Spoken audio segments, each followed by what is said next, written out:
What's up YouTube, Jay Traveling here. Today I want to talk about my solo mining and how it's been going, specifically on Raven coin. Now I was solo mining Flux for a little bit, but I did stop that, went back to a pool because it wasn't working out for me.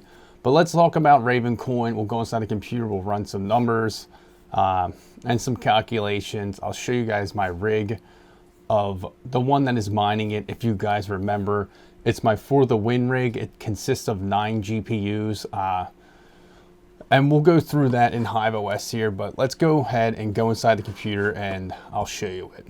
Now this rig, it is all For the Win cards and it consists of the 9, my 3080, 3090 and two 3070s are all FHR cards. So they are mining Ethereum, as you can see up here. But my other cards, the 3070 Ti's and my 3080 Ti, they're all mining Raven coin. And you can see my overclocks here. Now I could push the power a little bit more and get a little bit more out of these cards, but I don't want to pull too much on the power bank. I do have a little bit of wiggle room, but I just leave it kind of where it is. I'm pretty happy with the numbers for now. I know, like I said, I know I could push it a little bit harder. But let's go ahead and I'll log into this rig here. So this is logged in and this is it mining Raven coin. Now it is on Gminer. Now I do have an issue with Gminer. As you can see down in here, you can see I have 2.4 gigabytes of free RAM, or 4 gigabytes of free RAM. It seems to go down because I have like 12 gigs on this rig, and as it mines over time, Gminer seems to like suck up more and more RAM. So sometimes I have to reboot the miner, or I'll just update the rig. I don't always update my rigs. If they're running stable, I usually don't touch them. But this is the miner. You see a few rejected shares there, so the overclocks are pretty well, and the kilohash per watt. So they're all doing fairly well. But if we look at two miners here, you can see here two miners, I haven't had a block in 30 days. And if we go back to payouts, I received one slightly after the halving on January 19th.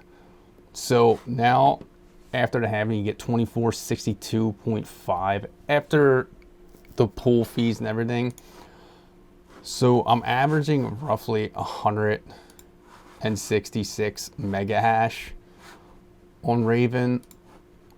So if we go over to what to mine, now this is a rough estimate and I calculated out at 1050. I'm not too worried about profitability when I'm running this calculation. I'm worried about coins right now.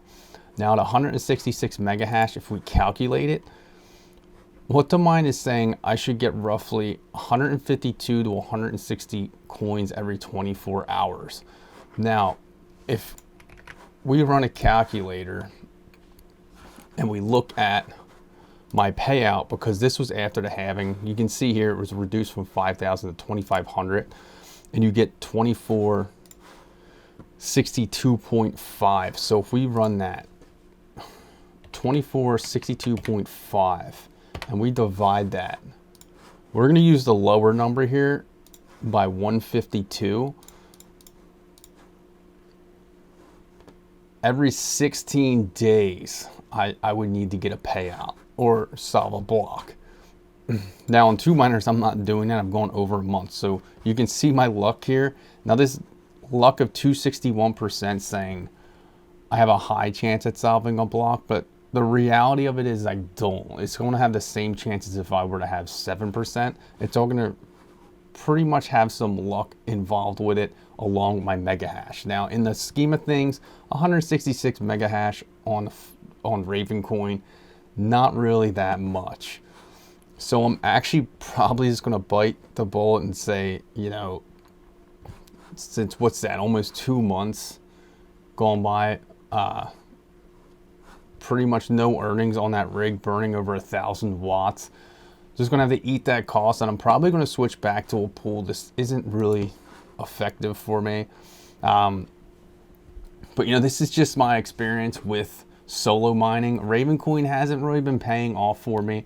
I don't regret solo mining it, I did solve a block, and when I was on Flux, I solved one also and got all the rewards in it. You know, it's definitely a gamble in a sense.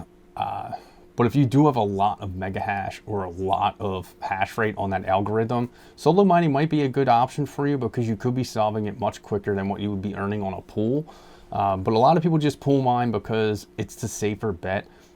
What to mine is very close. Now, one thing I want to monitor, because when you go to what to mine right here, and you see the coins that you're earning, like I said, I was earning 152 coins. What I want to do is when I set it back to a pool, monitor how many coins I'm actually getting in 24 hours, because that's an estimate. I may be getting 100, I may be getting less than that. So it all depends on what pool you're on, how much hash rate's on that pool, how many blocks they're solving. Now, what to mine usually is fairly close, but I'm going to monitor it because if I'm getting less, I'll recalculate that. But the odds are, if I'm taking 2 months to solve one now, I could leave this on and solve 2 in one night. I mean, it's all about some luck involved. I doubt that will happen. That would be some crazy luck. But I'll put it back to pool, monitor the coins, and do some more calculations and see what I'm actually getting per day. But I'm assuming that's going to be pretty close. But right after this video, I'm going to put it right back onto a pool mining and then come back in a week and we'll do an updated video of switching back to the pool versus solo mining. But you know, I'd like to hear how your guys are doing. If you're solo mining Raven Coin or Flux, how you guys are making out, if it's worth it for you, or if you're going to switch back to pool mining also and take the safer route. But you know, thanks for checking this video out. Make sure you hit that like button, hit that subscribe button. Stay tuned for more.